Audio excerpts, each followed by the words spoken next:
Hello everybody, it's Mr. Moki Moki again. And we got episode 7. And I'll start off right off the bat that I was not expecting an emotional episode. Well, as emotional as we got in so close to the series beginning. I couldn't believe it. I don't think we've ever had such an emotional episode so early on in a Yu-Gi-Oh series. And to have it in Yu-Gi-Oh! VRAINS was very surprising and refreshing. Um, I, I will say that I think it has been the best episode to date that we've gotten so far. Um, but I mean, hopefully that's just a testament to say how good episodes are going to become in the future. If the bar is already set this high so early on. Um, I don't know. Just I think the duel was good. It wasn't like amazing, but the emotion that we got from it was what really made it so good. Um, just we get to learn more about Aoi, and we get to learn more about her brother. And honestly, it was interesting. We got to some very good interactions in this episode. We got some very good knowledge about Akira and what his motivations are towards Aoi, because I know some people were thinking that he doesn't care about Aoi at all. Um, but that's just not true. He does. He does actually care about his sister. Um, but it seems like both Aoi and Akira don't really understand each other's feelings. Aoi just wants to impress him and doesn't want to be a nuisance, while Akira wants just to protect her and just keep her safe. Which is what like an older brother should do, right? Um, but I guess we'll go on to it. The duel, we get some good interactions with the trick stars. We if you play the actual game, then you would already know what trick stars do by now. We already know that trick stars burn, and I think this episode did a good job of debuting what trick stars do. Definitely not as annoying as people have made them to be in the game. I know they're not in the TCG yet, but we've definitely seen some videos of how trick stars can be for all of that burn damage. And nobody likes losing to burn, that's for sure. Um, I even liked AI or I and Ignis, who says she just keeps poking, but she seems so innocent. It was kind of funny. Um, uh, nothing too fantastic though. Like we get to see more burn damage. We get to see her link summon. We don't really get to the meat of what's great about this episode until later on. I will say that I was very, very surprised that Encode Talker made a debut in this episode. Or actually, I was very surprised that he made a debut at all. To be honest, I don't think it's very rare for Konami to promote structure decks through the series. I know we got the Ancient Gear structure deck promoted by Yuri, but that was just a shameless plug for no reason. There was literally no point in for Yuri to have the Ancient Gear structure deck, um, other than to promote it.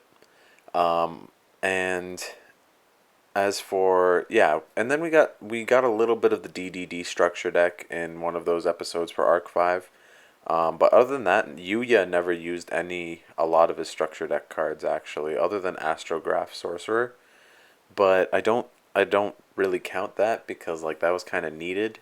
Um, but he never used Iris Magician or Black Fang Magician or Wisdom Eye Magician. He never used any of those magician cards, which is weird. But I'm so glad that we get to see Encode Talker in this. And honestly, he looked great. He looked as good as Decode Talker did. I mean, he should have. He looks exactly the same.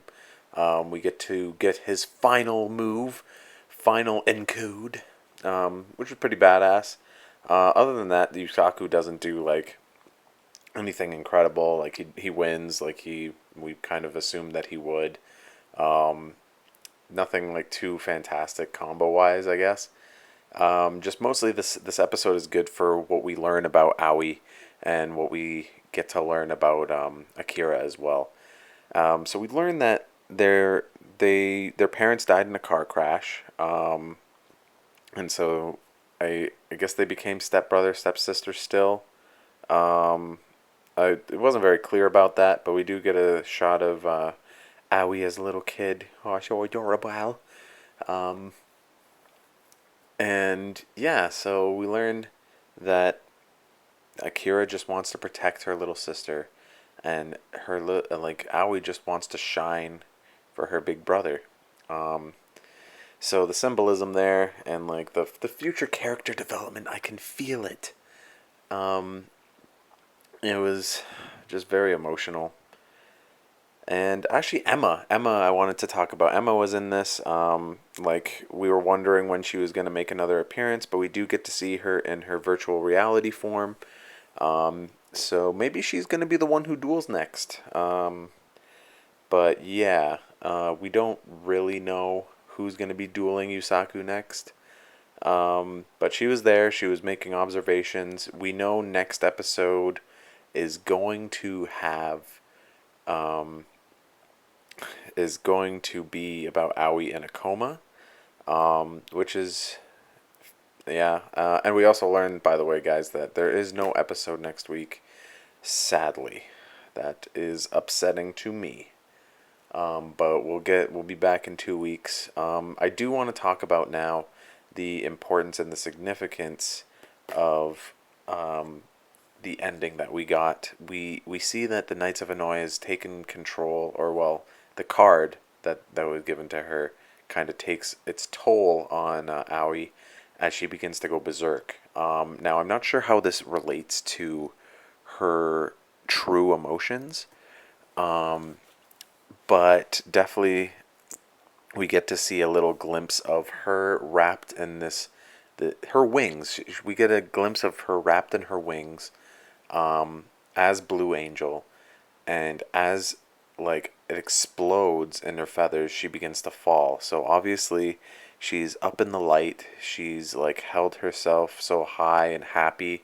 Maybe this is significance of her happiness as Blue Angel. She's so happy just being in the VR world dueling, but now because of this, she begins to fall, and there is light and dark in trick stars, which is very symbolic. So like most of the trick stars that we've seen so far have been light attribute to go along with it.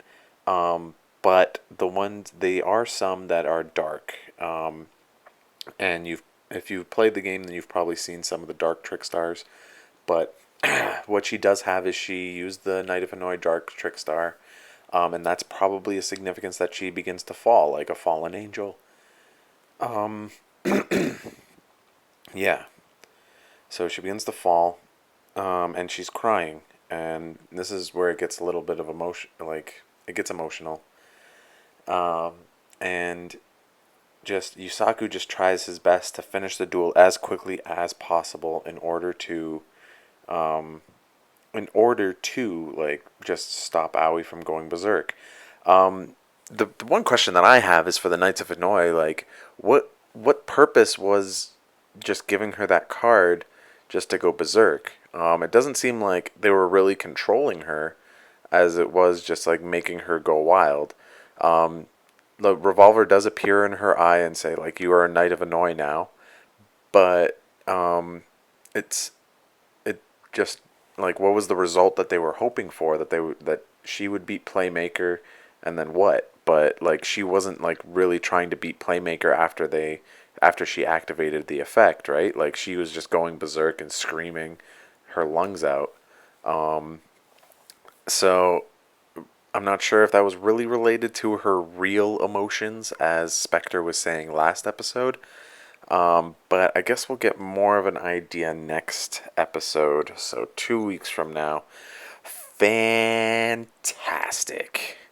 But yeah, let me know what you guys think about the symbolism of the ending of this episode. Overall, I think this was a great episode. Great episode to debut Decode Talker. Good emotion from Aoi. Good insight on Akira. And still more questions about the Knights of Hanoi. But just let me know what you guys think in the comment section down below. Remember to like, comment, and scrub-scribe. And I will catch you in the next one. Peace.